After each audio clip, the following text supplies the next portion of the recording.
Hello students, welcome to gateway classes. तो आज हम यूनिट 4 का जिसका नाम है ट्रांजैक्शन प्रोसेसिंग कंसेप्ट उसका लेक्चर 3 करेंगे। इसमें आप सीखेंगे कि कॉन्फ्लिक्ट सीरियलाइजेबिलिटी क्या होती है, उससे रिलेटेड न्यूमेरिकल करेंगे। अच्छा, उससे पहले मैं आपने कल बता रही थी कि कितने शेड्यूल्स होते हैं, क्या होते हैं, वो छोटा सा टॉपिक है, उसे कवर करेंगे। Then we move to our schedule topic, ठीक है, मतलब कॉन्फ्लिक्ट वाला। तो कई बार क्वेश्चन आ जाता है कि आपको क्या कर रखा है, एक शेड्यूल है एस, ठीक है, उस शेड्यूल के अंदर 3 ट्रांजेक्शन दे रखे हैं T1, T2, T3, ठीक है। अब T1, T2, T3 और इसमें कितने ऑपरेशन है, लेट सपोज इसमें जैसे कि 1 2 अप टू N1 ऑपरेशन है, इसमें 1 2 अप टू N2 ऑपरेशन है और इसमें N3 ऑपरेशन है, ठीक है। अब आपको क्या बोला जाता है कि टोटल शेड्यूल्स कितने होंगे, यानी कि टोटल शेड्यूल का मतलब क्या है, पहले आप सीखो। सबसे पहले देखो, suppose T1, T2, T3, suppose लिखा है WA, RB, RA, WB, RB, कुछ ऐसे लिखा हुआ है ना। एक शेड्यूल तो ये रहा, दूसरा शेड्यूल क्या हो सकता है, T1, T2, T3 की पहले पूरा, फिर ये हो, फिर ये हो, ये एक शेड्यूल है। ऐसे ही एक और शेड्यूल हो सकता है S3, S3 क्या होगा, T1, T2, T3, ये 3 शेड्यूल, ये एक ट्रांजेक्शन मतलब एक शेड्यूल है जिसके अंदर सबसे पहले क्या होगा, ये होगा WA, RB, फिर RB इसका हो गया,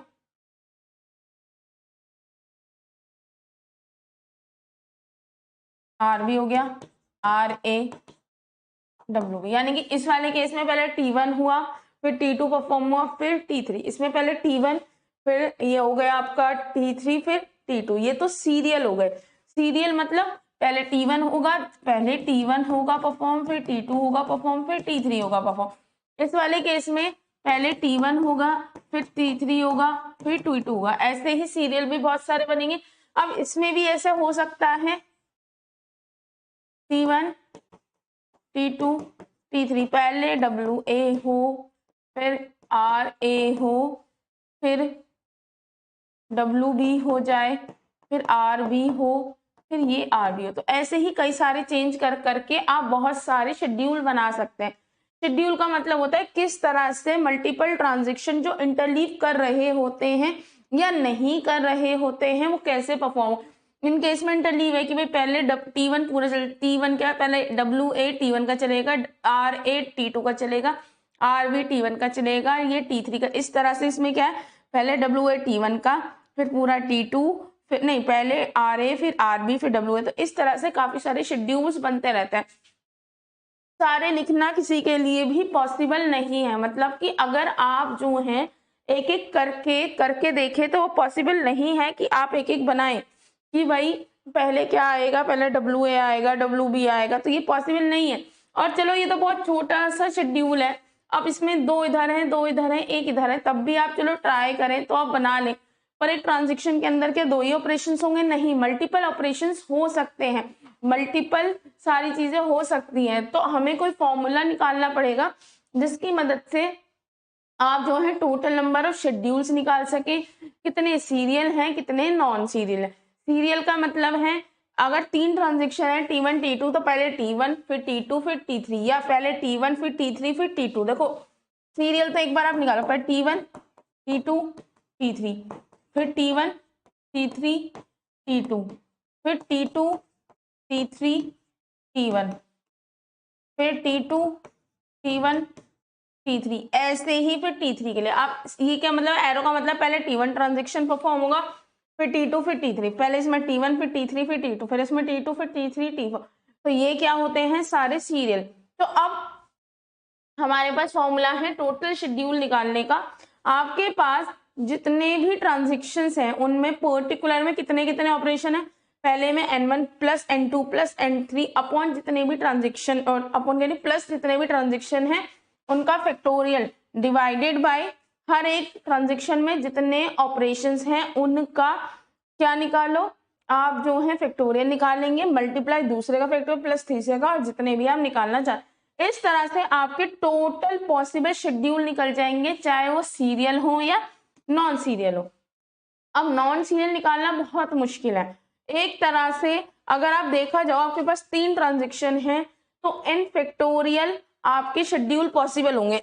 आप देखो कैसे, मेरे पास इसे रब करते हैं, ठीक है, मेरे पास 3 transaction T1 T2 T3।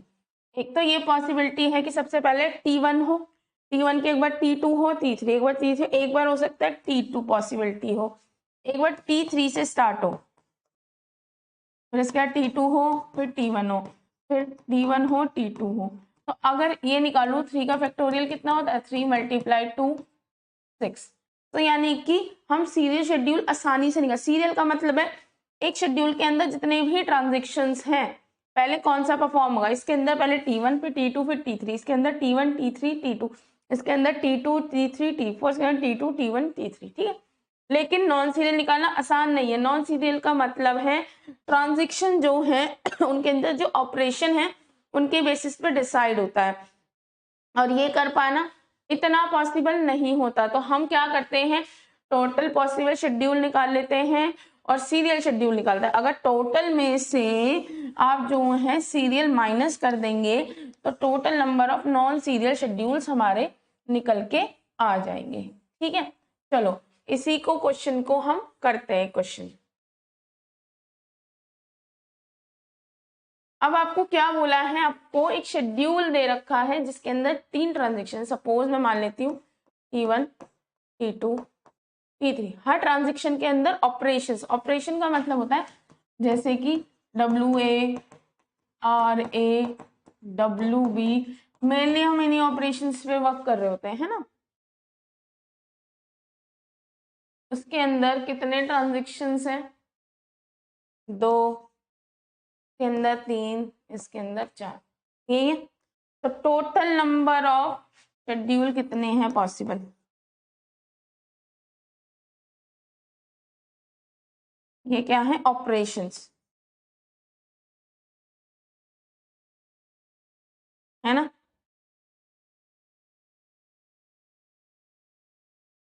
Total number of schedules, पहला प्लस दूसरा प्लस तीसरा का फैक्टोरियल अपॉन 2 का फैक्टोरियल, 3 का फैक्टोरियल, 4 का, 4 5 6 7 8 9।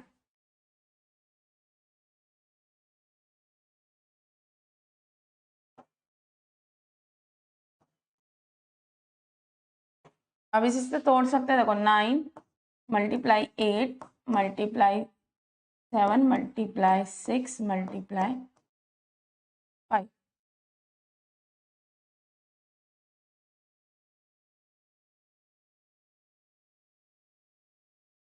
थ्री का फैक्टोरियल 3 मल्टीप्लाई 2 मल्टीप्लाई 1 मल्टी, देखो अगर आप फैक्टोरियल लिखते हो पहले, सपोज 3 मल्टीप्लाई 2 का फैक्टोरियल, 3 मल्टीप्लाई 2 मल्टीप्लाई 1 का फैक्टोरियल, है ना, 3 मल्टीप्लाई 2 मल्टीप्लाई 1 मल्टीप्लाई 0 का फैक्टोरियल, 0 नहीं 0 का factorial, 3 multiply 2 multiply 1 multiply 1, double 1 से कोई फर्क नहीं पड़ता तो मैंने ऐसे लिख दिया, मल्टीप्लाई 4 का फैक्टोरियल, 4 से 4 गया, 3 2 जा 6 गया। अब यहाँ पे लिख देते हैं 9 multiply 8 multiply 7 multiply 5 upon 2 multiply 1, 2 4 जा 8, 5 4 जा, है ना 20, 7 9 जा 63, 3 2 जा 6, 6 2 जा 12, 1 2 6 0 आपके टोटल शेड्यूल पॉसिबल्स हैं, टोटल सीरियल और नॉन सीरियल।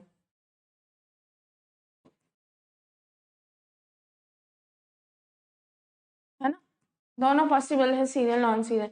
अब आपको निकालने how many total number of serial schedule possible. ये वाला क्वेश्चन तो हो गया कि how many number of total schedule possible. अब सीरियल कितने हैं,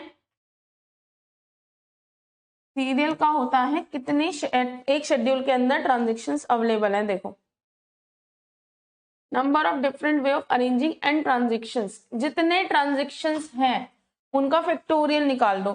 मेरे पास कितने ट्रांजेक्शन्स हैं, 3, आई हैव 3 ट्रांजेक्शन्स। तो सीरियल के लिए 3 फैक्टोरियल यानी कि 3 × 2 × 1 यानी कि 6, है ना, सिंपल सा आ गया, 6 आ गए। अब नॉन सीरियल,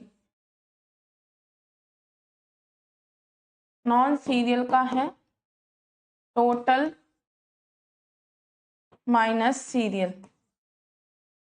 टोटल कितना है 1 2 6 0 माइनस 6 1 2 5 4, तो ये आपके आ गए नॉन सीरियल। ठीक है, तो ये आपका क्वेश्चन हो गया। तो कई बार ये क्वेश्चन आ जाता है, देखो 7 मार्क्स में आ जाता है, कई बार बस वो 2 मार्क्स में भी, मतलब ये ऐसा है कभी आता है कभी नहीं, पर आपको एक क्वेश्चन सफिशिएंट है, आप कितने भी क्वेश्चन आ जाए आप आसानी से कर लेंगे। ठीक है, अब एक छोटी सी एक चीज, शेड्यूल कितने तरह के होते हैं, सीरियल नॉन सीरियल, है ना। सीरियल मतलब जो सीधे सीधे होते हैं, नॉन सीरियल जिनमें गैप। अब इसमें आते हैं सीरियलाइजेबल शेड्यूल और नॉन सीरियलाइजेबल, है ना, ये आपको बताया था। अब जो देखो ये अगला सीरियलाइजेबल शेड्यूल है ना, नॉन सीरियल शेड्यूल में सीरियलाइजेबल शेड्यूल होते हैं नॉन सीरियल।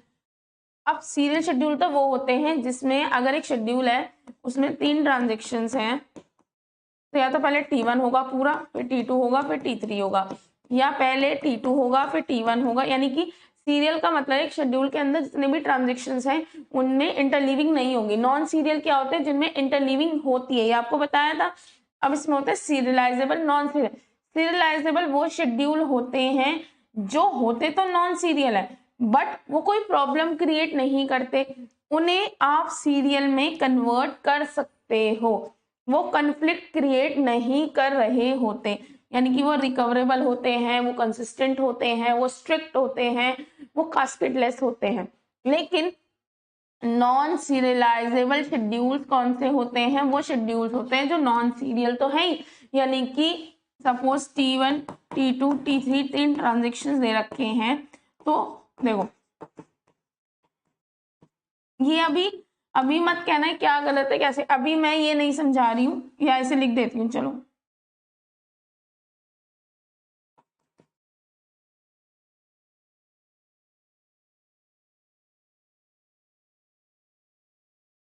या हाँ कुछ भी अभी लिखा हुआ है, अभी हम ये नहीं कह रहे कि क्या लिखा हुआ है।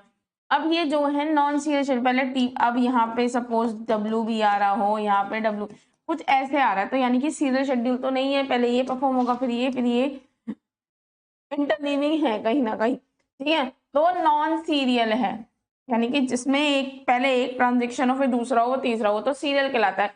जिसमें पहले एक हो फिर दूसरा हो फिर तीसरा हो, ऐसे ना हो कि पहले एक ट्रांजेक्शन का एक ऑपरेशन परफॉर्म हो फिर दूसरा ऑपरेशन परफॉर्म हो फिर तीसरा ऑपरेशन परफॉर्म हो। अगर इस तरह से होता है तो तब हम कहते हैं कि वो नॉन सीरियल है। लेकिन नॉन सीरियल में कुछ शेड्यूल ऐसे होते हैं जो परेशान करते हैं, जो परेशान करते हैं उन्हें हम बोलते हैं नॉन सीरियल, यानी कि जिसे आप सीरियल में कन्वर्ट नहीं कर सकते। यानी कि सीरियल में कन्वर्ट करने का मतलब क्या है समझो, जो मेरे ट्रांजेक्शन है सीरियल होते हैं, यानी कि वो एक दूसरे को इफेक्ट नहीं कर रहे होते, वो एक दूसरे से आगे पीछे होने से डेटा को क्या कहते हैं, एक तरह से कंटामिनेट नहीं करते, यानी कि जो होता है डेटा वो सही आता है। लेकिन जो नॉन सीरियल शेड्यूल होते हैं कभी ना कभी डेटा में इनकंसिस्टेंसी लाते हैं। लेकिन सीरियलाइजेबल शेड्यूल्स वो होते हैं, वो कहने को तो नॉन सीरियल है बट वो एग्जीक्यूट होने के बाद भी कोई दिक्कत नहीं लाएंगे, डेटा इनकंसिस्टेंट नहीं आएगा, यानी कि उन्हें आप सीरियल में कन्वर्ट करके भी चला सकते हो। लेकिन जो नॉन सीरियलाइजेबल शेड्यूल होते हैं वो बहुत परेशान करते हैं, क्योंकि वो नॉन सीरियल हैं और उन्हें आप सीरियल में किसी भी तरह से कन्वर्ट नहीं कर सकते, यानी कि कहीं ना कहीं वो दिक्कत कर सकते हैं। अब सीरियलाइजेबल चेक करने का तरीका या कह सकते हैं दो तरह के होते हैं, कन्फ्लिक्ट सीरियलाइजेबल और एक होते हैं व्यू सीरियलाइजेबल। आज हमारा फोकस रहेगा कन्फ्लिक्ट पे, आगे के लेक्चर में हम व्यू और नॉन सीरियलाइजेबल पे वर्क करेंगे, क्योंकि सबसे ज्यादा कुछ, अब देखो आपसे कई बार पूछा जाएगा क्या कोई नॉन सीरियल शेड्यूल, आपसे पूछा जा सकता है कि आपको एक नॉन सीरियल शेड्यूल दे रखा है, ठीक है, आपको इसे कन्वर्ट करना है सीरियल शेड्यूल में, या आपसे पूछा जा सकता है क्या ये non serial schedule serial schedule में कन्वर्ट हो सकता है क्या, तो ऑफ कोर्स आपको क्वेश्चन करना है कन्फ्लिक्ट सीरियलाइजेबिलिटी का। अभी आप सीखोगे कैसे करते हैं। अगर वो आपसे पूछते हैं क्या ये शेड्यूल सीरियलाइजेबल है या सीरियलाइजेबल करा जा सकता है, तो आप कन्फ्लिक्ट सीरियलाइजेबिलिटी के थ्रू ही क्वेश्चन करना। अभी आप सीखेंगे व्यू सीरियलाइजेबिलिटी पे क्वेश्चन नहीं करना है, क्योंकि ये बहुत हार्ड होता है, इसे मैं आपको सिखाऊंगी। अनलेस अनटिल आपसे बोला ही ना जाए कि आपको व्यू सीरियलाइजेबिलिटी पे क्वेश्चन करना है, अनलेस अनटिल आपको कन्फ्लिक्ट सीरियलाइजेबिलिटी ही उठा के क्वेश्चन को करना है। अच्छा, अब देखो सीरियलाइजेबिलिटी क्या होती है। कुछ नॉन सीरियल शेड्यूल जो होते हैं वो इनकंसिस्टेंसी लाते हैं डेटाबेस में, यानी कि डेटाबेस में जो डेटा था वो गड़बड़ हो जाता है, कोई प्रॉब्लम आती है, कहीं ना कहीं दिक्कत करते हैं, यानी कि जो आपका डेटा होता है वो ऑथेंटिकेट नहीं रहता, कंटैमिनेटेड हो जाता है कभी कभी। तो सीरियलाइजेबिलिटी क्या है, ये एक कंसेप्ट है जो आपको मदद करता है क्या फाइंड आउट करने में कि कौन सा नॉन सीरियल शेड्यूल जो है करेक्ट है और मेंटेन करेगा डेटा की कंसिस्टेंसी को, यानी कि डेटाबेस की कंसिस्टेंसी को। इसका मतलब क्या है कि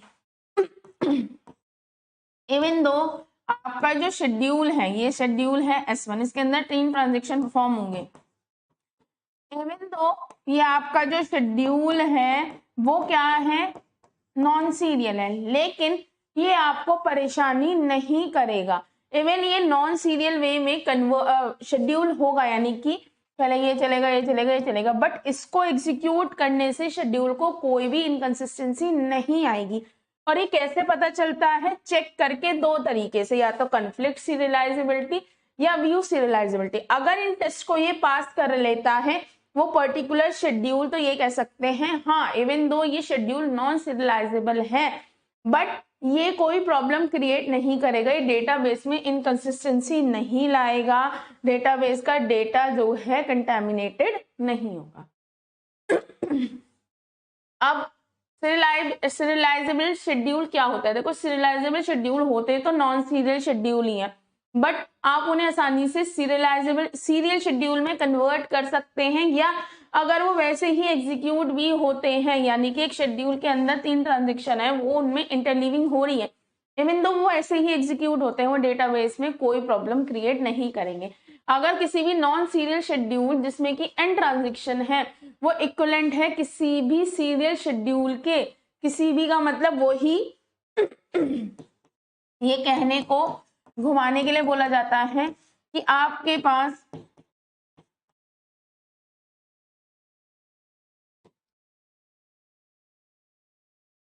ये कोई नॉन सीरियल, देखो ये कोई एक सीरियल शेड्यूल, ये ठीक है, ये एक तरह का नॉन सीरियल शेड्यूल है, इसको आप किसी भी शेड्यूल में, यानी कि चाहे पहले T1 रन हो फिर T2 रन हो फिर T3 रन फिर T2 रन हो फिर T1 रन हो, फिर कोई भी सीरियल वे में अगर ये बन सकता है तो उस शेड्यूल को हम सीरियलाइजेबल कहेंगे। अगर आप बोलो इस हिट एंड ट्रायल मेथड से ट्राई करें कि पहले T1 T2 T3, और सपोज हम करके देखें तो इसमें बहुत ज्यादा टाइम लगता है करके देखने में इस मेथड से, कि आपके पास ये कि शेड्यूल दे रखा है, जैसे शेड्यूल एस, इसके अंदर इंटरलीविंग है, तो पहले आप T1 के सारे डेटा को करें, फिर T2, फिर T3, फिर एक बार T2 T1 T3, जो काम ये कर पा रहा है वही ये कर पाए, ऐसे चेक कर पाना रियल वर्ल्ड में पॉसिबल नहीं है, क्योंकि यहाँ तो 2 ही 3 ट्रांजेक्शन दे रखी है और बहुत छोटी छोटी दे रखी है। लेकिन हो सकता है एक शेड्यूल के अंदर जो 3 ट्रांजेक्शन है उसमें से एक ट्रांजेक्शन में 100 ऑपरेशन हो, तो आप हर बार कहाँ तक चेंज करके देखोगे। तो इन चीजों को चेक करने के लिए कि कोई पर्टिकुलर शेड्यूल सीरियलाइजेबल है या नहीं, आपके पास 2 मेथड है, एक तो कॉन्फ्लिक्ट सीरियलाइजेबल और एक व्यू सीरियलाइज। जो सीरियलाइजेबल शेड्यूल होते हैं बिल्कुल वैसे ही बिहेव करते हैं जैसे सीरियल शेड्यूल बिहेव करते हैं। सीरियल का मतलब है अगर एक शेड्यूल के अंदर 2 ट्रांजेक्शन है T1 T2, या तो पहले T1 एग्जीक्यूट होगा पूरा, T1 के अंदर जितने भी ऑपरेशन है पहले वो एग्जीक्यूट होगा, फिर T2, या पहले T2 फिर T1, इंटरलीविंग नहीं होती ऑपरेशन। बट जो सीरियलाइजेबल शेड्यूल होते हैं वो नॉन सीरियल होते हैं, बट इवन दो वो नॉन सीरियल होने के बाद भी बिल्कुल सही बिहेव करते हैं। ये जो होते हैं कंसिस्टेंट होते हैं, रिकवरेबल होते हैं, कैस्केडलेस होते हैं, ये बिल्कुल वैसे ही होते हैं। ऐसा कह सकते हैं रियल वर्ल्ड में सीरियल शेड्यूल नहीं चलते, क्योंकि रियल वर्ल्ड में ऐसा कभी नहीं होता कि पहले T1 ही होगा फिर T2 ही होगा फिर क्योंकि रियल वर्ल्ड में बहुत सारे चेंजेस होते हैं। रियल वर्ल्ड में कई बार ऐसा होता है कि आपके पास एक शेड्यूल में 3 ट्रांजेक्शन है, तो एक पर्टिकुलर ट्रांजेक्शन का एक शेड्यूल एक शेड्यूल के अंदर जो ट्रांजेक्शन है T1 उसका एक ऑपरेशन पहले वो परफॉर्म होना है, फिर T2 का परफॉर्म होना है, फिर T1 का परफॉर्म होना है, फिर इंटरलीविंग नीडेड होती है। तो उस टाइम पे हम सीरियल शेड्यूल नहीं चला सकते, तो बस हम चेक कर सकते हैं क्या ये प्रॉब्लम क्रिएट कर सकता है या नहीं। अगर नहीं करता तो बहुत अच्छी बात है, और करता है तो हमें एटलीस्ट आइडिया लग जाता है। अब देखो कॉन्फ्लिक्ट सीरियलाइजेबल क्या होते हैं। अगर एक नॉन सीरियल शेड्यूल को हम कन्वर्ट कर सके सीरियल शेड्यूल में, कैसे? By swapping its non conflicting operation, जो ऑपरेशन कन्फ्लिक्ट ना करें, अगर हम उनको स्वैप करके एक नॉन मतलब जैसे कि क्या है इंटरलीव शेड्यूल है इसमें कन्वर्ट कर दें, जैसे कि अभी आपको दिखाऊंगी करके, तो हम क्या कर सकते हैं, then it is called a conflict serializable schedule. अब अच्छा नॉन कन्फ्लिक्टिंग ऑपरेशंस को हम स्वैप कर, पर नॉन कन्फ्लिक्टिंग क्या होंगे ये सोच पाना हार्ड है, इसलिए हम देखते हैं कि कन्फ्लिक्टिंग ऑपरेशंस क्या होता है। जो कन्फ्लिक्टिंग ऑपरेशन को छोड़ के जो भी ऑपरेशंस होते हैं वो सारे क्या होते हैं, non conflicting. Two operation is called conflicting operation if all the following condition hold true from them, यानी कि सारी दो ऑपरेशन, जैसे कि सपोज मैं इसकी बात करती हूं और इसकी बात करती हूं, क्या ये दोनों कन्फ्लिक्टिंग है? इसके लिए 3 कंडीशन है। Both operation belong to different transaction, W1A और R2A, ये बिलोंग कर रहा है T1 से, ये बिलोंग कर रहा है T2 से। हाँ, पहली कंडीशन सेटिस्फाई हो रही है, both belong to different, both the operation are on same data. ये किस पे वर्क कर रहा है, ए पे, ये किस पे वर्क कर रहा है, ए पे, सेम डेटा पे।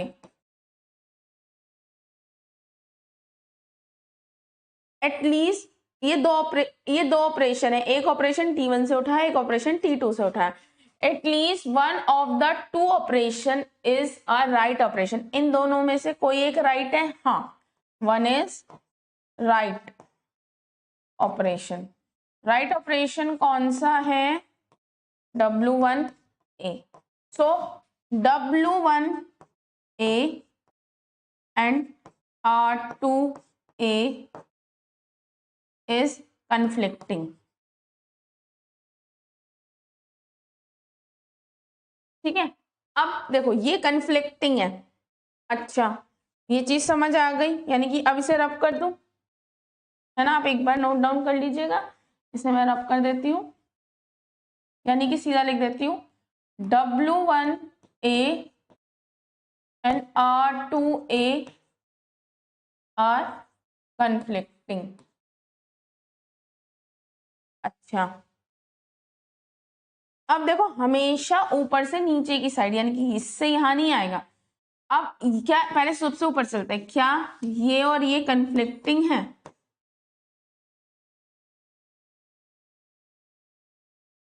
देखो दोनों डिफरेंट डिफरेंट ट्रांजेक्शन से बिलोंग कर रहे हैं, ये कर रहा है T1 से, ये कर रहा है T2 से, दोनों सेम डेटा पे वर्क कर रहे हैं, बट इन दोनों में से कोई एक क्या होना चाहिए? Write operation. WN R2A are conflicting operation लिखा हुआ है, लेकिन जो रीड होता है सेम डेटा पे वो कभी भी कन्फ्लिक्ट नहीं करता। अब कन्फ्लिक्ट से मतलब क्या है ये भी समझाती हूँ। भाई देखो, आप ये समझो, जो W1A है ये राइट करेगा, और ये देखो जो ये R1 है और इसको देखो, ये भी रीड करेगा, ये भी रीड करेगा, डेटाबेस से रीड करेगा। अब रीड करना कभी कोई इफेक्ट नहीं करता है, क्योंकि आप सिर्फ रीड कर रहे हो, कुछ भी अपडेशन नहीं कर रहे हो, है ना। अगर अब यानी कि ये लिख सकते हैं R1A एंड R2A कोई इफेक्ट नहीं डाल देगा, है ना। अच्छा, अब मैं समझाती हूँ इन ये दोनों कन्फ्लिक्टिंग क्यों है। सपोज मैं मानती हूँ ए की वैल्यू 10 लिखी, यानी कि इसने डेटाबेस से क्या रीड किया? 10 रीड किया। अब मैं ये चीजें हम लिखते नहीं है, जब केएल मेन और कंसेप्ट पे वर्क करते हैं तो कैलकुलेशंस नहीं लिखते हैं। अब इसने क्या बोला, ए में 10 ऐड करो। तो अभी ये क्या है, आपने आपके डेटाबेस से मेन मेमोरी का जो बफर है उसमें डेटा डाला। अब जो ये कैलकुलेशन हुई वो मेन मेमोरी का जो बफर है, यानी कि मेन मेमोरी में डेटा जो आ गया था 10, ये मेन मेमोरी का जो बफर पोर्शन जिसको बनाया जिसमें 10 आ गया था, उसमें कैलकुलेशन हुई 20 और ए की वैल्यू क्या हो गई 20। अच्छा, अगर ये ऊपर है और ये नीचे है तो यानी कि अब R2 क्या रीड करेगा? 20, है ना। इस टाइम पे R2 रीड करेगा 20, अगर ऐसे लिखा होता है। लेकिन अच्छा, अगर मैं इसे स्वैप कर दूं, यानी कि R2 यहां ले आऊं, R2 अगर यहां लिया और A की इनिशियल वैल्यू थी 10, तो यहां इसने क्या रीड की? 10, इसने 10 करी, X की वैल्यू वो A की वैल्यू इसने 10 ऐड कर दी और A की वैल्यू 20 हो गई। पहले केस में R2 ने रीड किया था 20 और इसने रीड किया था 10, है ना। तो यानी कि अगर हम इन दोनों को, ये क्या है? कन्फ्लिक्टिंग, क्योंकि अब ये डिपेंड कर रहा है इस पे, यानी कि जो ये वाला ट्रांजेक्शन अपडेट करेगा वो उसी वैल्यू को रीड करेगा, तभी तो इससे नीचे लिखा हुआ है। लेकिन अगर आप इसे ऊपर लिख दोगे तो ये गलत वैल्यू को रीड करेगा, तो यानी कि इनको हम स्वैप नहीं कर सकते, दे आर कन्फ्लिक्टिंग। और हमेशा ऊपर से नीचे की साइड देखते जाना है, यानी कि इसको इसके साथ कंपेयर करके देखो, दोनों रीड हैं, दोनों सेम डेटा पे कर रहे हैं, पर रीड हमें इफेक्ट नहीं करते, तो ये दोनों कन्फ्लिक्टिंग नहीं है। ये राइट है, ये रीड है। राइट एक ऑपरेशन है, रीड एक ऑपरेशन है, दोनों सेम डेटा पे हैं, दोनों डिफरेंट से, ये क्या है? कन्फ्लिक्टिंग। अब इसके बाद कौन है? ये दोनों डिफरेंट डिफरेंट ट्रांजेक्शन से बिलोंग कर रहे हैं, दोनों डिफरेंट डेटा पे वर्क कर रहे हैं, पहले ही काम खत्म हो गया, ये कन्फ्लिक्टिंग नहीं है। तो कौन कन्फ्लिक्टिंग नहीं है? R2A और R1B नॉट कन्फ्लिक्टिंग। यानी कि कन्फ्लिक्ट सीरियलाइजेबल शेड्यूल वो शेड्यूल होते हैं जहां पे हम नॉन कन्फ्लिक्टिंग ऑपरेशन को स्वैप करके एक सीरियल शेड्यूल में कन्वर्ट कर सके। लेकिन यहाँ पे आप सिर्फ किसको स्वैप कर सकते हो? आप सिर्फ इन दोनों को तो स्वैप कर सकते हो, लेकिन इसको स्वैप नहीं कर सकते। इवन दो R1 और R2 क्या है? नॉन कन्फ्लिक्टिंग है, लेकिन ये और ये क्या है, कन्फ्लिक्टिंग। तो आपको ये ध्यान रखना पड़ेगा कि ये हमेशा इसके नीचे ही रहे, ये इसके ऊपर नहीं आना चाहिए। इवन आप इसको सीरियल बनाना चाहते हैं तो बहुत इजी तरीका है कि आप इन दोनों को स्वैप कर सकते हैं, आसानी से कर सकते हैं। अब देखो, हमेशा मुझे क्या रखना है कि कन्फ्लिक्टिंग ऑपरेशन में कोई चेंज नहीं करना है। W1A अगर मैं इसे यहां से काट के इसके नीचे लिख दूं R2A तो कोई इफेक्ट नहीं पड़ेगा, क्योंकि R2 हमेशा यानी कि ट्रांजेक्शन 2 का जो रीड है वो हमेशा इसकी ही वैल्यू को रीड करेगा। लेकिन अगर R2 को WA से ऊपर रख दूं तो ये प्रॉब्लम करेंगे। तो हमें कन्फ्लिक्टिंग ऑपरेशन को चेंज नहीं करना है, सिर्फ नॉन कन्फ्लिक्टिंग ऑपरेशन को ही स्वैप कर सकते हैं। देखो, अगर मैं यहाँ स्वैपिंग करती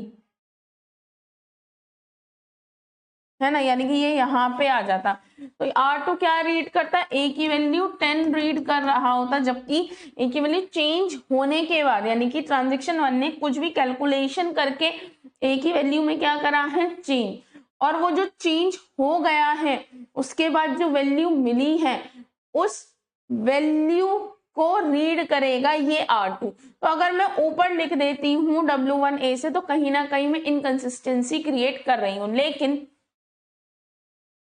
अब R1A, R1B और R2B ये तो नॉन कन्फ्लिक्टिंग, क्योंकि बिलोंग तो डिफरेंट ऑपरेशन से, डिफरेंट ट्रांजेक्शन से कर रहे हैं, लेकिन ना तो ये सेम डेटा पे वर्क कर रहे, ना ये जो है रीड राइट है, यानी कि एक कोई रीड कभी दिक्कत नहीं करता। तो अगर मैं इसे यहाँ लिख देती हूँ तो यानी कि T2 इसके बाद स्टार्ट होता है, तो कहीं ना कहीं मैंने इसे क्या कर दिया, सीरियल बना दिया। ठीक है, तो यानी कि आप सिर्फ नॉन कन्फ्लिक्टिंग ऑपरेशंस को ही स्वैप कर सकते हैं।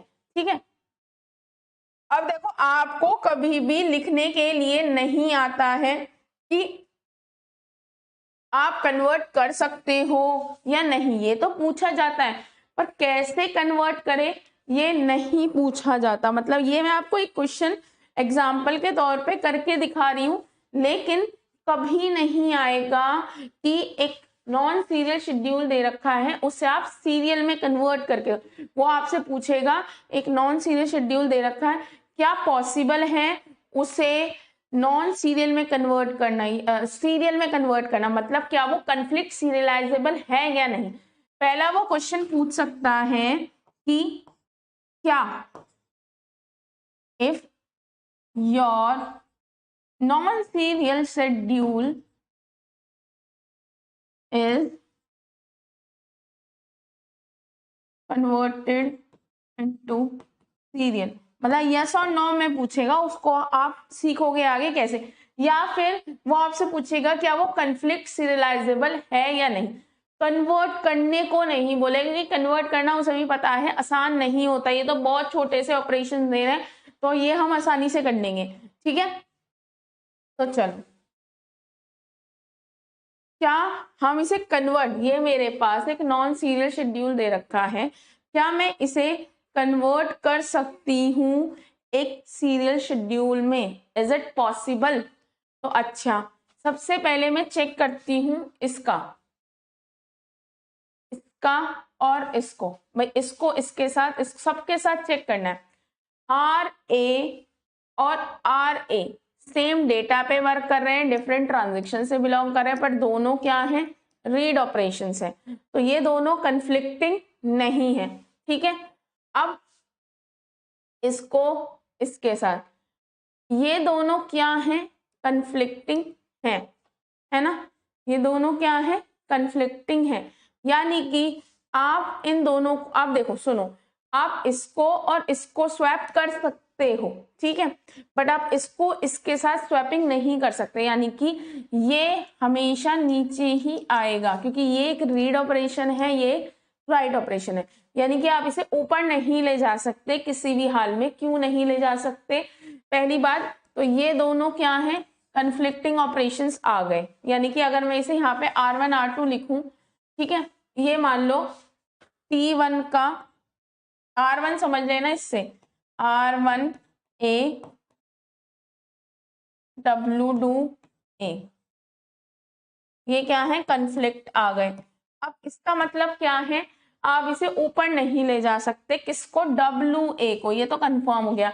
पर अभी इसके हिसाब से दिख रहा है कि इसको ऊपर ले जा सकते, क्योंकि अब आई WA की बारी, WA और RA, देखो W1 of A and R1 और R2 ऑफ A, ये कन्फ्लिक्टिंग हो गए। देखो ये और ये कन्फ्लिक्टिंग है, ये और ये कन्फ्लिक्टिंग है, ये तो दोनों ही कन्फ्लिक्टिंग हो गए। आप समझो कैसे हुआ, ये क्वेश्चन कभी नहीं आएगा, ये 100 अभी तक नहीं आया और ये आता भी नहीं है, ये आपसे पूछा ही ये दोनों, बट आपको एक बार पता होना चाहिए कैसे होता है। देखो सबसे पहले मैंने इसको देखा, क्या मैं इसको इन दोनों में से किसी के साथ स्वैपिंग हो सकती है, अभी इसके साथ तो स्वैपिंग कर सकते हैं।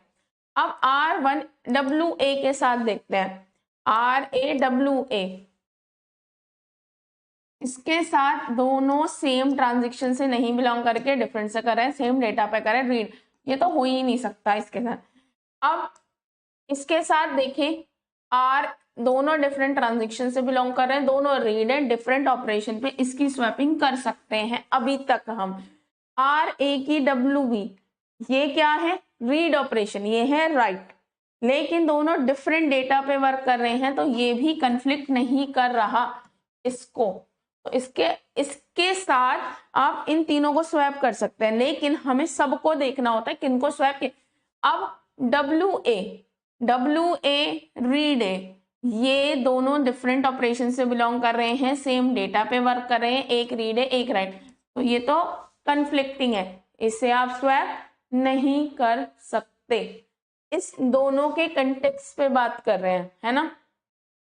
अच्छा, अब क्या ये यहाँ पे स्वैप हो सकता है, WA RBA इफेक्ट अब भी नहीं कर रहा, यानी कि आप इन दोनों को, अब एक चीज बताओ, इन दोनों को तो आप स्वैप कर सकते हो ऊपर, पर इन दोनों को नहीं।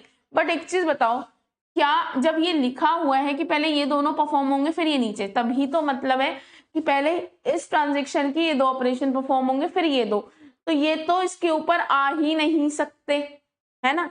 जब ये दोनों से ऊपर नहीं आ सकते तो इनका तो आने का मतलब ही नहीं है। ऐसे समझो, first class, second class, third class, जब आप फर्स्ट सेकंड नहीं कर सकते तो थर्ड फोर्थ कैसे करोगे, पहले फर्स्ट सेकंड तो यानी कि जब ये दोनों पॉसिबल नहीं है तो इनका तो कोई मतलब नहीं है, यानी कि हम T2 को ऊपर की साइड नहीं ले जा सकते, इस T1 से T2 ऊपर नहीं जाएगा। अच्छा, क्या T2 भाई देखो, सीरियल का मतलब ही क्या होता है, सीरियल के दो ही मतलब हैं कि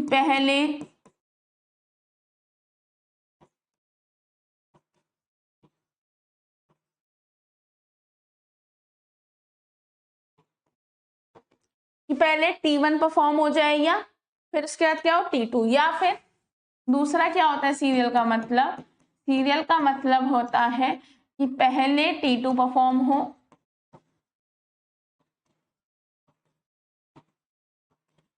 फिर T1, यही दो तरीके हैं। अब जब ये दोनों ऊपर नहीं जा सकते तो इनका तो कोई मतलब नहीं है।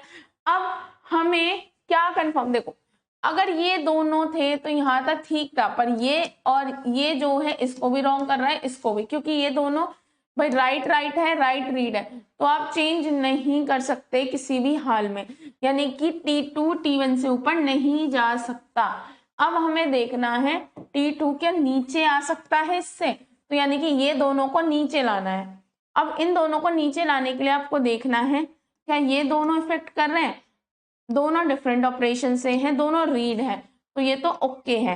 ये क्या इसके साथ है, एक रीड है एक राइट है, बट दोनों डिफरेंट ट्रांजेक्शन से बिलोंग कर रहे हैं, ठीक है, लेकिन ये बी पे वर्क कर रहा है, ये ए पे, तो ये इसको इफेक्ट नहीं कर रहा। अब ये राइट है ये रीड है डिफरेंट, बट ये क्या है बी पे वर्क कर रहा है, ये ए पे, ये भी ठीक है, ये राइट है ये राइट है, प्रॉब्लम है, लेकिन ये डिफरेंट ट्रांजेक्शन से बिलोंग कर रहा है, फिर भी प्रॉब्लम है, लेकिन ये बी पे वर्क कर रहा है ये ए पे, तो यानी कि ये नीचे आ सकता है, इसे आप सीरियल में कन्वर्ट कर सकते हैं। अब देखो ये जो हिट एंड ट्रायल मेथड है या छोटे ऑपरेशंस में तो कर सकते हो, या ये कह सकते हैं कि ये अब तो अच्छा लग रहा है कि भाई हाँ 4-5 दे के हमने चेक करके देख लिया कि इसे सीरियल है नॉन सीरियल में कन्वर्ट कर सकते हैं या नहीं, वहां तक तो ठीक है, कोई दिक्कत नहीं है, लेकिन जब बहुत बड़े आते हैं तो दिक्कत होती है, इसलिए वो क्वेश्चंस नहीं दिए जाते। मेनली आप देखो, आप कैसे समझेंगे, हम कहेंगे मैम हमें कैसे पता चलेगा। अब देखो ये चीज बीच में है ना, तो भाई दो ही तरीके हैं, या तो T1 पूरा एग्जीक्यूट हो जाए या T2। तो ये चीज बीच में है, तो आपका कंसर्न है या तो ये ऊपर चली जाए, अगर ये ऊपर चली जाती तो इसको ऊपर ला सकती थी या नहीं, ये देखा जाता है ना। अगर ये लेट सपोज ये नीचे आ जाता RAWA और ये ऊपर चला जाता, बट अगर ये यहाँ चला जाता और ये नहीं जाता तो भी नॉन सीरियल रहता। आपको चेक करना पड़ता है कि क्या ये चेंज हो सकता है। अब ये दोनों ऊपर नहीं जा सकते बिकॉज ऑफ दिस, क्योंकि ये रीड वो कर रहा है जो ये राइट करेगा, है ना, और ये उसके बाद अपडेट कर रहा है जो इसने रीड किया है, पर रीड इसने कौन सा किया है, जो इसने राइट किया है। यानी कि अगर a की वैल्यू 5 थी स्टार्टिंग में तो इसने 5 रीड की, इसने इसमें 2 ऐड करे तो a की वैल्यू 7 रीड करेगा, ये ना कि 5। तो यानी कि ये इस पे डिपेंडेंट है, आप चेंज नहीं कर सकते। अब देखो इसे करके दिखाती हूँ। सपोज a की वैल्यू 5 थी, ठीक है, इसने 2 अपडेट करे, यानी कि a की वैल्यू को 7 कर दिया, इसने a की वैल्यू क्या रीड की 7, है ना। राइट का मतलब डेटाबेस में लिख देना, बट कमिट नहीं हुआ है, अभी भी चेंज हो सकता है। इसने 3 ऐड करे, 7 8 9 8 9 10, यानी कि a की वैल्यू इसने क्या कर दी 10, ठीक है। अब इसने b रीड किया, b की वैल्यू सपोज थी 2, है ना, इसने 2 ऐड किया तो 4 हो गई b की वैल्यू, फिर इसने 4 रीड करी, इसमें 2 ऐड किया 6। अगर आप नॉन सीरियल में करके देख रहे हैं तो यही हो रही है। ये मैंने रफली लिखा कि 3 ऐड किया 2 ऐड किया, है ना। अब इसने सबसे पहले a की वैल्यू 5 थी, 5 ऐड की, इसमें 2 ऐड किए तो कितने हो गए 7। अब इसने यहाँ पे क्या रीड किया 2, इसने 2 ऐड किया 4, है ना। हम ये सिर्फ 2 मान के चल रहे हैं। अब ये जो रीड करेगा a, वो क्या रीड करेगा 7, है ना। अब इसने 3 ऐड करे, यानी कि a equal to a plus 3, तो यहाँ पे क्या आ गई 10 की वैल्यू 10 आ गई। b की वैल्यू क्या थी पहले 2 और 4, फिर 2, इसने 4 रीड किया जो डेटाबेस में था, फिर इसने 2 ऐड किया 6। तो यानी कि जैसे ये वर्क कर रहा था वैसे ही ये वर्क कर रहा है, क्योंकि अब भाई ये दोनों क्या हैं, डिफरेंट ऑपरेशंस है, यानी कि डिफरेंट डेटा पे वर्क कर रहे हैं। ये बी पे वर्क कर रहा है, वो ए पे, तो ये कन्फ्लिक्टिंग है ही नहीं किसी भी सेंस में। जब ये कन्फ्लिक्टिंग नहीं है तो ये प्रॉब्लम क्रिएट नहीं करेंगे, और जब ये प्रॉब्लम नहीं क्रिएट करेंगे आप इनको आसानी से चेंज कर सकते हैं।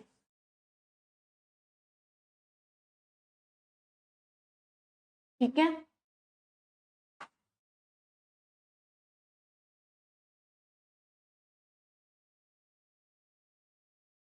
अब चलो आपको ने क्वेश्चन दे रखा है कि आपको चेक करना है क्या ये शेड्यूल, ये एस शेड्यूल है, इस तरह से दे रखा है। अब इस तरह से आपको सिखाऊंगी कैसे लिखते हैं, क्या ये शेड्यूल कन्फ्लिक्ट सीरियलाइजेबल है या नहीं, या इसको घुमा के दे देते हैं, क्या एक नॉन सीरियल शेड्यूल को आप कन्वर्ट कर सकते हैं सीरियल में। आपको क्या दे रखा है T1 और T2, ठीक है। पहले यहाँ लिखेंगे R1A R2A। देखो R1A रिप्रेजेंट कर रहा है ट्रांजेक्शन T1 से, R2 रिप्रेजेंट कर रहा है ट्रांजेक्शन T2 से। फिर लिखा R1A, फिर लिखा R1B, सॉरी, देखो R1A R2A, मैंने गलत लिख दिया था ना, इसे रफ कर लेती हूँ। R1A, ठीक है, R2A, R1B, R2B। अब एक और है, हमें कैसे पता चल रहा है 3 ट्रांजेक्शन है, R3 लिखा है, इसका मतलब R3B। फिर क्या है W1A, फिर क्या है, अब देखो इसमें गलती होने के चांसेस होते हैं तो एक बार रीचेक करना चाहिए। R1A, R2A, R1B, R2B, R3B, W1A, W3। अब आपको चेक करना है, दिस इज शेड्यूल एस। आपको चेक करना है क्या ये शेड्यूल जो है आपका क्या है, कॉन्फ्लिक्ट सीरियलाइजेबल है या नहीं। ठीक है, तो सबसे पहले जो हमारा कंसर्न है कॉन्फ्लिक्ट, आपके क्या निकालना, ऑपरेशन फाइंड। पहले हमारे जो कॉन्फ्लिक्ट ऑपरेशंस है वो निकालते हैं।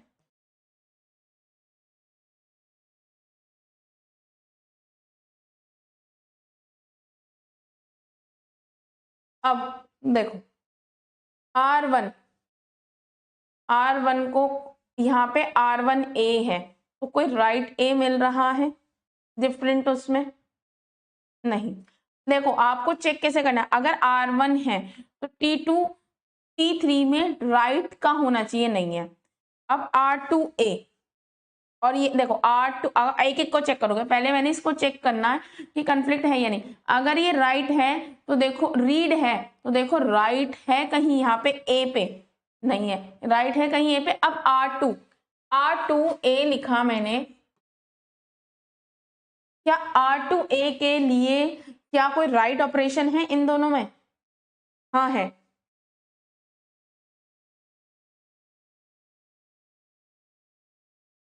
ठीक है, अब अगला ये हो गया। अब देखो राइट रीड बी, तो राइट बी है, हाँ R1B। आपको चेक कैसे, अच्छा एक बार मैं लिखती हूँ फिर दोबारा से एक बार करूंगी। अब देखो R2B, जब रीड है बी पे तो राइट देखो क्या बी पे इधर या इधर पॉसिबल है, नहीं। अब राइट रीड है बी पे,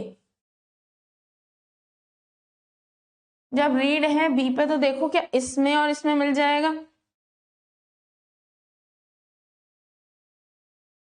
अब इस पे राइट ए पे, अगर मैं राइट कर रही हूं ए पे तो इसमें और इसमें मुझे रीड मिल, ऊपर की साइड नहीं नीचे की साइड, क्योंकि ऊपर वाले तो आप लिख चुके हो तो आपको नीचे की साइड चलना है ना। अब देखो ये इस पे है तो यानी कि R3B ये W1A इसके नीचे है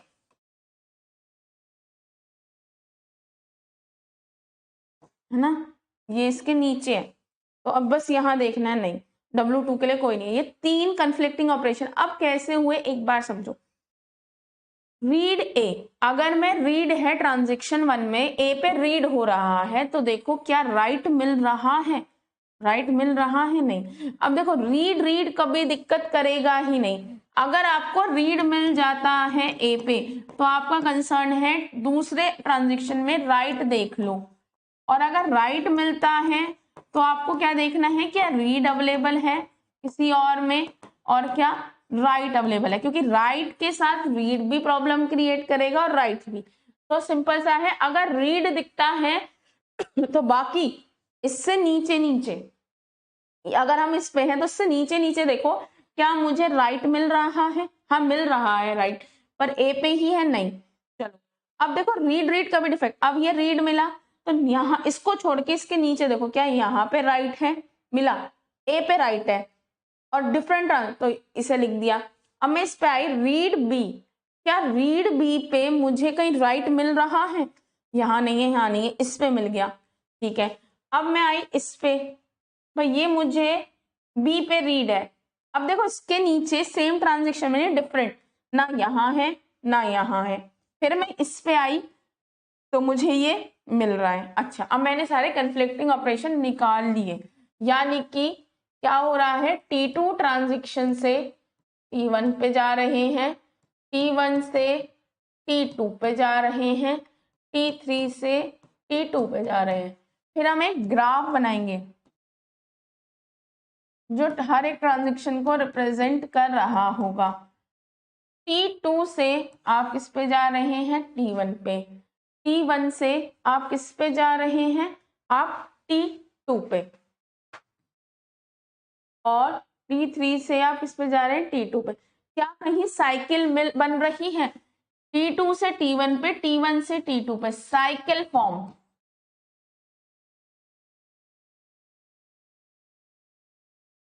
अगर साइकिल बन जाती है, देखो साइकिल क्या, देखो T3 से आप T2 पे जा रहे हैं, यहाँ तो कोई साइकिल नहीं बन रही है, लेकिन T1 से T2, T2 से T1 से T2, T1 से T2, T1 से T2, T2 से T1, देखो T1 से T2, T2 से T1, यानी कि साइकिल फॉर्म। सो अगर साइकिल बन जाती है इस डायरेक्टेड ग्राफ में,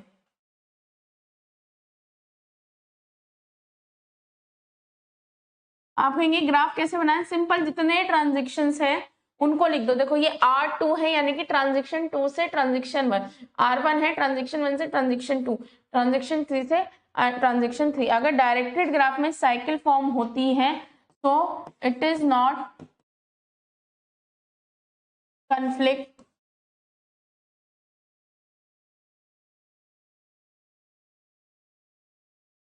conflict सीरियलाइजेबल नहीं है, मतलब आप इसको नॉन सीरियल शेड्यूल को सीरियल में कन्वर्ट नहीं कर सकते किसी भी तरीके से, ठीक है।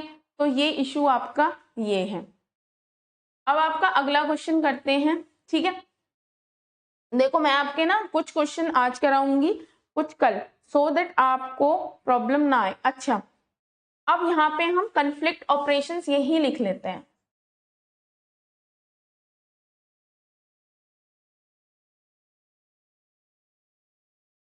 ताकि आगे क्वेश्चंस को, आगे तो कुछ है ही नहीं, बस ये क्वेश्चन हो जाए। तो देखो पहले हम लिख लेते हैं, फिर वही लिखेंगे। तो सबसे पहले ऊपर क्या है, ये आर और डब्लू, भाई आर और डब्लू, देखो तो क्या क्या दिक्कत कर रहा है। अगर ये आर है तो मुझे राइट कहाँ मिल रहा है, यहाँ मिल रहा है, ये राइट है, ये तो सेम है, छोड़ो, ये राइट मिल रहा है एक्स पे, ये रीड है, कोई दिक्कत नहीं है। तो R2 of x, W3 of x और R2 of x, W1 of x, यानी कि ये कौन कौन से, इसके लिए एक तो ये नॉन कन्फ्लिक्टिंग है और ये नॉन कन्फ्लिक्टिंग है। अब इसके बाद नीचे क्या आता है, ये आता है। अब अगर WX है तो इधर एक तो रीड मिल रहा है मुझे, अब इधर कुछ नहीं मिल रहा, पर इधर मुझे मिल रहा है, इससे नीचे है। तो अब T3 के लिए क्या आएगा, W3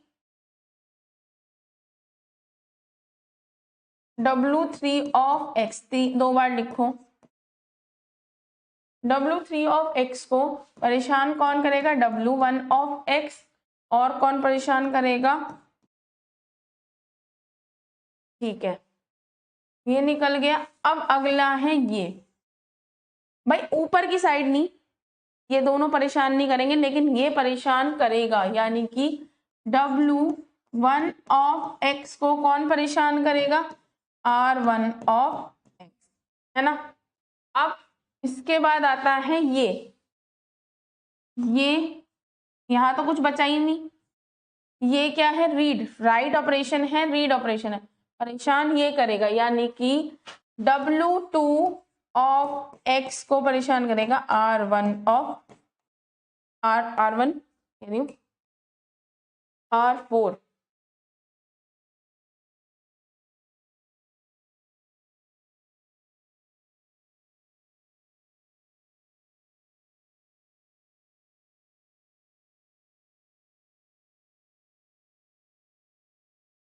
है ना। अब जब RZ की बारी आई तो यहाँ Z कुछ है ही नहीं, ये चला गया, ये जा चुका है, ये जा चुका है, अब इसके नीचे कुछ है ही नहीं, तो ये कन्फ्लिक्टिंग ऑपरेशन है। क्या क्या, R2 जो है W3 WX होगा, W3 से आपका W1X, और R आपका क्या है, W3 से, अगर आप W3 की बात करें तो आपको कौन कर रहा है, एक तो R2 W3 से, एक तो कौन कर रहा है, R4 W3 से कौन कर रहा है, W1 ऑफ एक्स, और एक कर रहा है R4 of x. This is R4, में सोचो ना क्या लिख दिया, क्योंकि इससे यही तो परेशान कर रहा है। W1 को कौन परेशान करेगा, R4 ऑफ एक्स, ये भी R4 है ना। देखो इसको ये तंग कर रहा है, और इसको भी ये, ठीक है। ये मैंने W1 R1 को R1 को ये हो गया था, ठीक है। तो ये सारे आपके ऑपरेशन कन्फ्लिक्टिंग है। देखो अगर आपको थोड़ा सा कंफ्यूजन है तो आप देखो एक बार ये चीज समझ आ गई ना मेन। अगर मैं बात करती हूँ देखो नीचे की, यानी कि कौन से, इसकी, अगर मैं इसकी बात करूं तो देखो इसके नीचे ये भी है राइट और ये है रीड। भाई ये डिफरेंट पे है तो ये परेशान नहीं करेगा, R4 ऑफ X परेशान करेगा। अगर मैं इसकी बात करूं तो भाई ये तो खत्म हो चुका है, ये भी खत्म हो चुका, नीचे की साइड सिर्फ ये दो बचे हैं रीड, तो R4 ऑफ X होगा, ठीक है। अब ऐसे ही अगर मैं इसकी बात करूं तो देखो इधर एक तो कौन परेशान, देखो ये दोनों तो क्या है डिफरेंट पे हैं, तो परेशान कौन करेगा, R4 ऑफ X। अब ये सारे आपके क्या हैं, कन्फ्लिक्टिंग ऑपरेशंस हैं, तो इनको एक बार यहां लिख लेते हैं, ठीक है। क्या है, R2 of X W3X,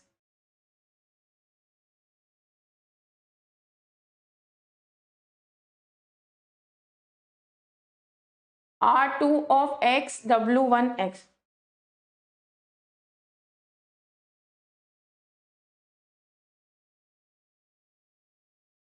W3X W1X,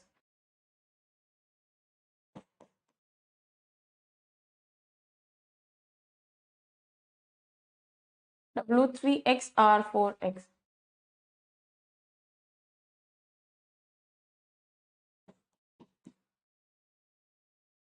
W1X R4X,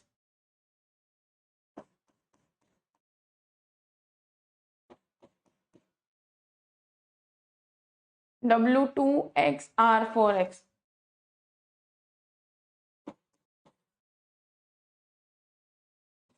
यही है ना, एक बार चेक कर लो, 1 2 3 4 5 6, ठीक है। तो अब देखो इसे कैसे लिख सकते हैं, T2 से T3, T2 से T1, T3, T3 से T1 और T4, अब T1 से T4, T2 से T4, T4, T1 और ये, ठीक है। तो ये आपका क्वेश्चन, ये आपका आधा बन गया। अब आपको चेक करना है क्या ये कन्फ्लिक्टिंग है या नहीं, ठीक है। तो इसका भी बहुत ही सिंपल सा सॉल्यूशन है, ठीक है। तो अब इसमें आपको क्या करना है, आपके पास कितने ट्रांजेक्शन्स हैं,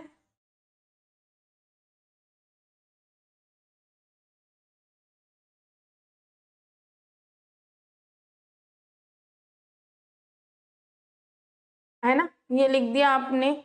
हमारे पास कितने हैं, T4 है ना, तो T2 T3, अब T2 से, अच्छा इसे T4 लिख देते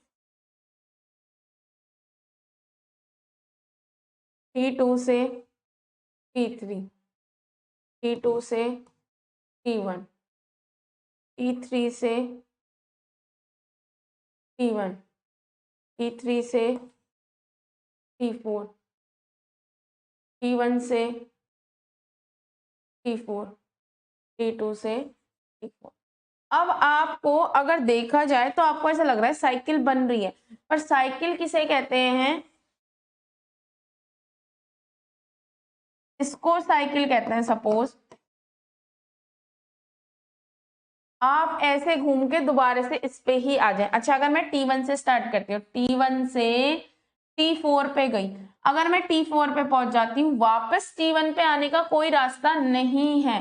अगर मैं T1 पे आने का रास्ता होता, ये एरो का मतलब है कि आप T1 से T4 पे तो जा सकते हैं पर इधर नहीं जा सकते। अच्छा T1 से आप T2 पे तो जा ही नहीं सकते, T3 पे, तो यानी कि T1 से कोई साइकिल नहीं बनेगी। अब T2 से T3 पे चले गए, T3 से T1 पे पहुंच रहे हैं, पर वापस T2 पे पहुंचने का रास्ता है ही नहीं।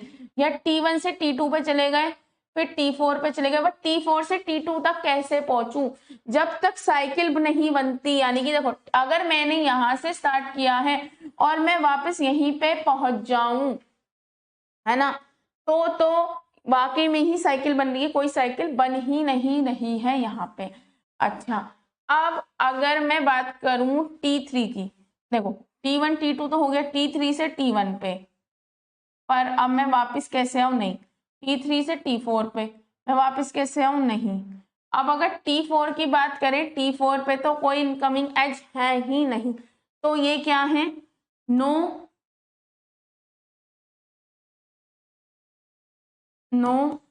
साइकिल फॉर्म,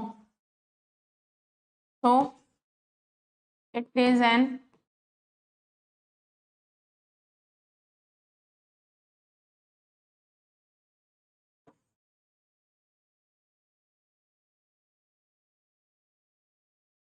ये कन्फ्लिक्ट सीरियलाइजेबल शेड्यूल है, या आप बोल सकते हैं इट इज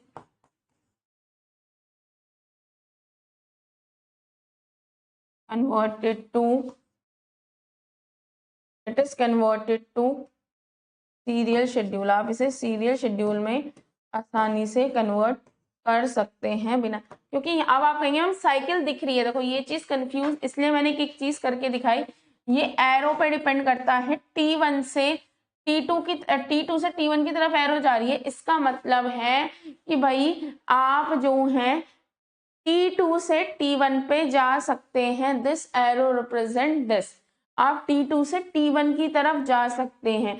अगर बोला जा रहा है T3 से, तो यानी कि T3 से T1 की तरफ जा सकते हैं, एरो रिप्रेजेंट दिस। आप T1 से T4 की तरफ, यानी कि ये जो गोल है ये ऐसे साइकिल नहीं है, साइकिल जब ये एरो है, एरो का मतलब है कि ये साइकिल हो, ठीक है, ये मैंने समझा दिया। अब देखो इसको मैं पार्ट ना बना के ये क्वेश्चन जो है आपके मैं नेक्स्ट लेक्चर में ही इंक्लूड कर दूंगी, क्योंकि इसमें थोड़ा सा और चीज मुझे आपको सिखानी है, तो इसलिए मैं ये यहाँ नहीं कराऊंगी। मुझे देखना है कि अगर ये सीरियलाइजेबल है तो कितने पॉसिबल सीरियल शेड्यूल पॉसिबल है, ठीक है, ये एक तरह का क्वेश्चन है, और ये भी, ये मैं आपको क्वेश्चन नेक्स्ट लेक्चर में ही कराऊंगी, ठीक है। दोनों क्वेश्चन हो गए हैं, तो इससे आपका एक क्वेश्चन, जैसे आपको ये अब तो ये आपको पता है ना ये कैसे बनेगा, यानी कि R1A का मतलब है ट्रांजिशन 1 से बिलोंग कर रहा है, R2A का मतलब है ट्रांजिशन 2 से, ठीक है।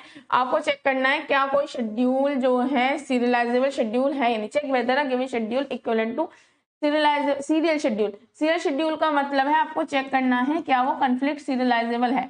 ऑफ कोर्स आप सीरियलाइजेबिलिटी को नॉन व्यू सीरियलाइजेबिलिटी के थ्रू भी चेक कर सकते हो जो दूसरा है, पर उससे चेक नहीं करना है।